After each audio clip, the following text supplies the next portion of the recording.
because of the holidays, I have more time to work on my trains, so more time to do videos. So today I'm working on this nice SD35. It's an Atlas, it's got the correct box. And this little guy did not auction well because it did not have the handrails. But contrary to the GP38 I just did, the handrails were luckily in the box there. So that makes my job a lot easier. But also it's undecorated. I guess it would be the right color for a B&O or C&O unit. I'm gonna paint this for the Pennsylvania Railroad. So I'm gonna get to work on that. So once my shell is removed, the first thing I have to do is I have to remove the windows because I do not want them to get painted black. So I put my handrails back on and now I'm ready to paint. So while my paint is drying, I'm gonna take a look at my drive. Actually, I had it on the track and it works very well. There's absolutely nothing wrong with it. I just want to take a look inside since my shell is off and I have the time to do it. I'm probably just going to lubricate the two worm gears and that's going to be enough. I'm pretty sure that's going to be good for me.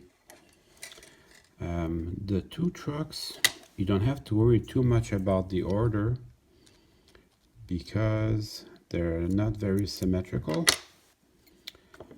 What I mean by that is this side that doesn't have the brake hardware, this side goes towards the coupler and this side goes towards inside. So everything looks really good actually. Take out my light shield. This is a non-DCC board. That's good for me, that's what I want. It works very well.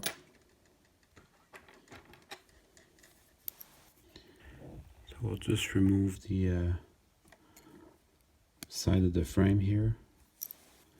Take a look inside. There's 4 little pins holding it together. And they don't hold it very strong together. It's just enough to keep it in place.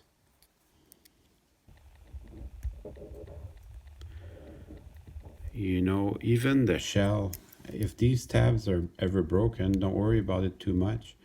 Even the shell, I think, could hold the two halves together strongly enough. There. So everything's perfect inside here. It's a DCC compatible frame, so you just change the circuit board here and then you're on DCC. I don't even need to clean this. I'll just put 4 drops of lubricant. If you ever wondered what I use, just put 4 drops in there just to say that I did something.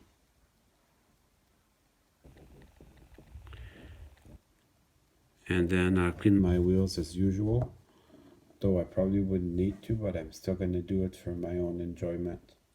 So I'll just take a minute to put everything back together. So because everything was in good shape already, it's going to go fast. Just make sure that my decoder is lined up properly. And then I'll just put in the little pins. I do test this every step of the way. You know, just in case something's out of place.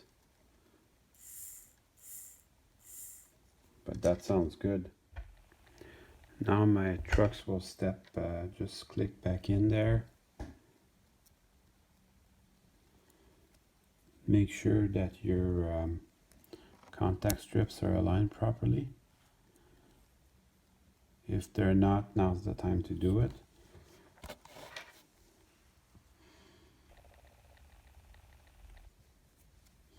See, you put the brake hardware, the side that has brake hardware on the outside.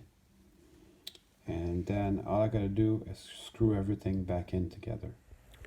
And I'll test it on the truck again, just to be 100% sure that it's working well. That sounds pretty good to me.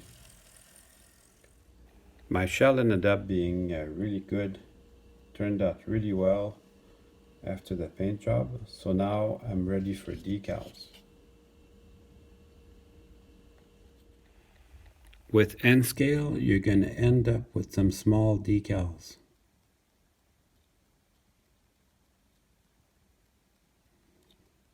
So I like to place them using my toothpick.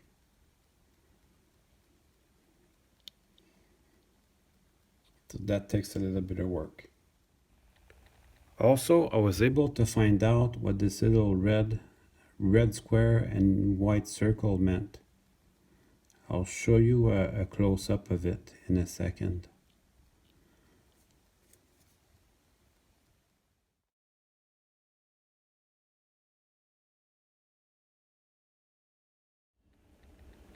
So that decal, what it means is back in the 50s they had a train phone system,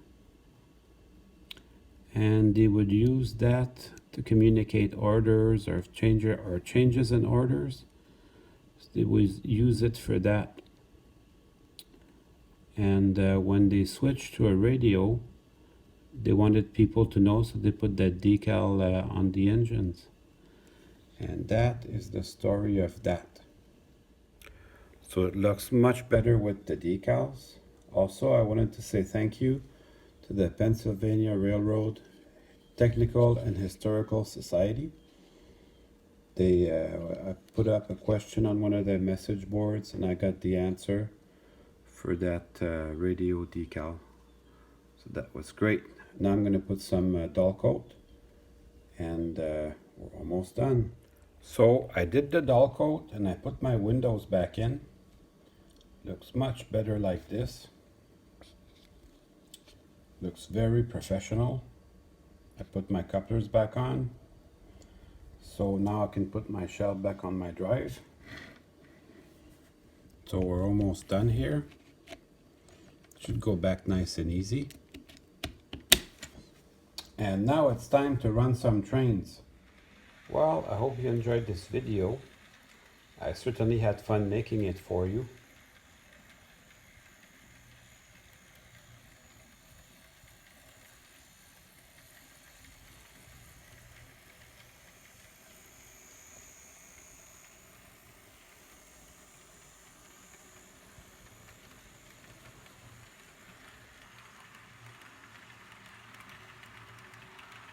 See you soon.